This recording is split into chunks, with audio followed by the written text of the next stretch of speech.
Hi hello everyone, तुमचं स्वागत आहे माझ्या मिनी ब्लॉगमध्ये. तर आज आमच्या घरी होतं केळवण आत्याच्या मुलीचं. त्यासाठी आम्ही 5 वाजताच उठून रेडी झालो होतो आणि सगळ्यात अगोदर मी रांगोळी काढायला घेतली होती. ताईंनी आणि मी मिळून छानपैकी डेकोरेशन करून घेतलं होतं. त्यानंतर मी डेकोरेशनचा व्हिडिओज काढून घेतलं होतं स्टेटस ठेवण्यासाठी. त्यानंतर छानपैकी व्हिडिओ वगैरे बनवून झाले आणि सई आणू आमच्या सोबतच 5 वाजता उठलेले होते. त्यांना आम्ही जेवण करून परत झोपी लावलेलं होतं, कारण त्यांनी दोघांनी मिळून डेकोरेशनची तर वाटच लावली असते. त्यानंतर आता नवरीसुद्धा आलेली होती. मग सगळेजणांनी नवरीचं छानपैकी औक्षण वगैरे करून घेतलं होतं आणि नवरीचे छान व्हिडिओज वगैरे काढून घेतले होते. नवरीसुद्धा खूप खुश झालेली होती डेकोरेशन बघून.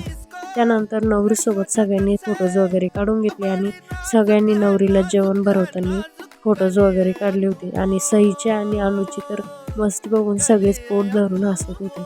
त्यानंतर आजचा आमचा हा दिवस असा गेला. तर चला बाय, भेटूया नेक्स्ट ब्लॉगमध्ये. तोपर्यंत बाय आणि व्हिडिओ आवडला चॅनलला नक्की सबस्क्राईब करा.